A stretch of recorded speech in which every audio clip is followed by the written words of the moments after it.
Kisah ini melanjutkan episode sebelumnya, di mana Arjuna yang telah sampai di pusat formasi Kurawa tidak menemukan Jayadrata di sana. Yang ada hanyalah Duryodhana dan mengatakan bahwa matahari sudah mau terbenam. Tumpukan kayu bakar yang ada di depannya kini telah siap untuk membakar mayat Arjuna. Sementara itu Raja Sindhu yang masih bersembunyi di perkemahan Kurawa terus menunggu saatnya matahari terbenam. Arjuna tampak kebingungan melihat keadaan yang sedang dihadapinya saat ini. Para Kurawa tak henti-hentinya mengejek Arjuna yang sesaat lagi akan menemui ajalnya. Bahkan Pangeran Dursasana mengejek Basudewa Krishna dengan mengatakan bahwa yang dianggapnya sebagai titisan dewa namun tidak akan bisa melindungi Arjuna dari kematiannya. Duryodhana menertawakan Arjuna yang telah mengambil keputusan untuk memilih Basudewa Krishna yang tanpa senjata daripada memilih tentara Narayani yang kuat. Para Kurawa menjadi lengah dan tidak mengetahui kekuatan sebenarnya dari Basudewa Krishna. Sri Krishna kemudian melihat ke arah matahari dan memulai pertunjukan kedewaannya. Tidak seorang pun yang hadir di sana menyadari bahwa Sri Krishna telah mengeluarkan cakra sudarsananya untuk menutupi matahari. Seketika itu juga, suasana menjadi gelap layaknya matahari yang telah terbenam. Duryodhana tertawa girang dan menganggap dirinya telah menang. Duryodhana berkata, "Lihatlah matahari telah terbenam. Kau telah kalah Arjuna. Tumpukan kayu bakar telah menunggumu dengan sabar. Aku harap kau ingat dengan sumpahmu." Arjuna lalu memandang ke arah Sri Krishna. Ia berkata, "Kau adalah yang maha kuasa. Aku yakin kegagalanku ini pasti sudah kau rencanakan, dan aku menerimanya."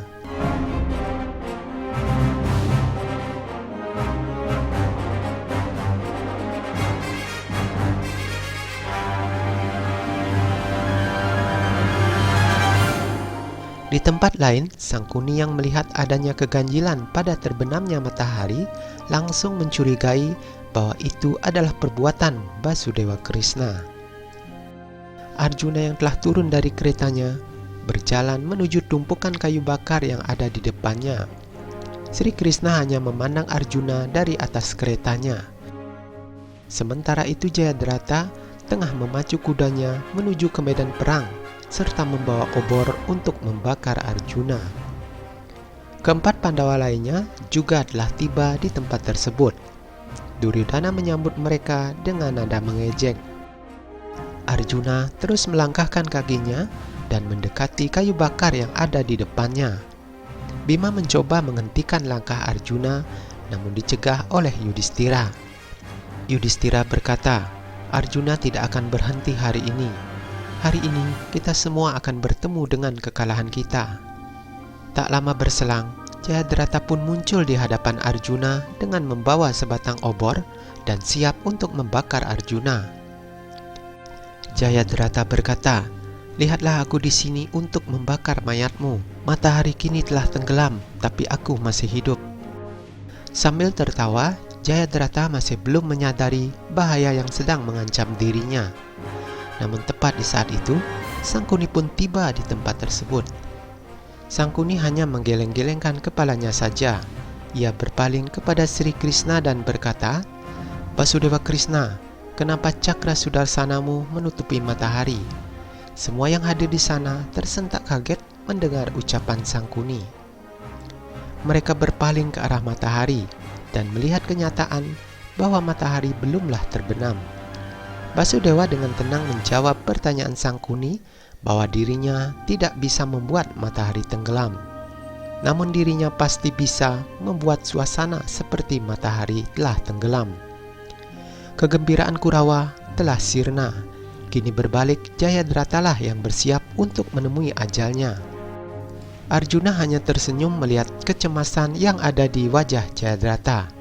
Sri Krishna kembali menarik cakra sudarsananya dan seketika itu suasana menjadi terang benderang. Arjuna menatap ke arah Jayadrata dan berkata, "Jayadrata, sumpahku sebentar lagi bisa diselesaikan. Begitu juga termasuk umurmu." Jayadrata dengan gugup berusaha menghentikan Arjuna. Ia kembali mengingatkan bahwa jika kepalanya sampai terpenggal oleh panah Arjuna, maka Arjuna pun akan mati menjadi abu, karena dirinya telah mendapatkan anugerah dari ayahnya. Dengan tersenyum Arjuna berkata, "Jangan khawatirkan itu Jayadrata. Jika hidupmu adalah sebuah anugerah dari ayahmu, maka saat kematianmu pun kau akan tetap mendapatkan anugerah darinya. Karena itulah aku akan membunuhmu dengan Pasupatastra yang membuat kepalamu terpenggal dan jatuh tepat di atas pangkuan ayahmu." Arjuna segera membaca mantra untuk melepaskan Pasupatastra dari busurnya. Duryodhana segera memerintahkan semua kesatria Kurawa untuk melindungi Jayadrata. Mereka semua melontarkan senjatanya untuk menghalangi Pasupatastra yang melesat ke arah Jayadrata. Namun upaya mereka gagal karena panah Arjuna berhasil memenggal kepala Jayadrata dan mengirimkannya ke tempat ayahnya yang sedang bermeditasi. Tubuh Jayadrata ambruk ke tanah, sementara kepalanya terbang bersama Pasupatastra dan terjatuh serta meledak tepat di pangkuan ayahnya.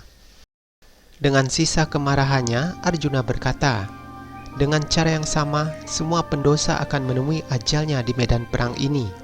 Akan ada pertumpahan darah, dan satu persatu dari kalian akan mati semuanya.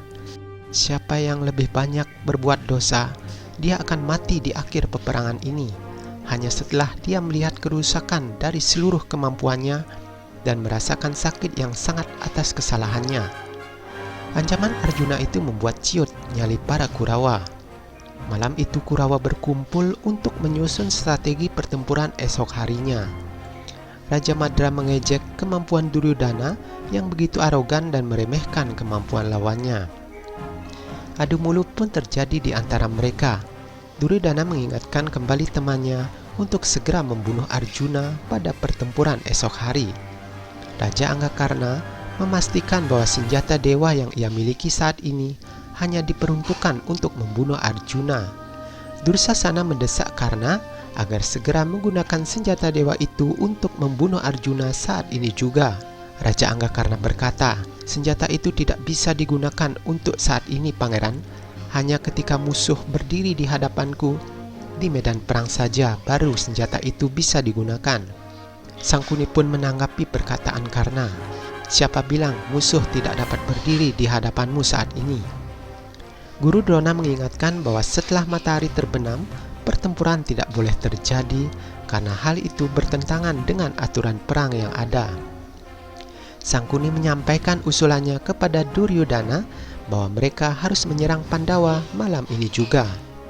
Karena di pihak Pandawa, hanya Arjunalah yang mampu bertempur secara efektif di malam hari.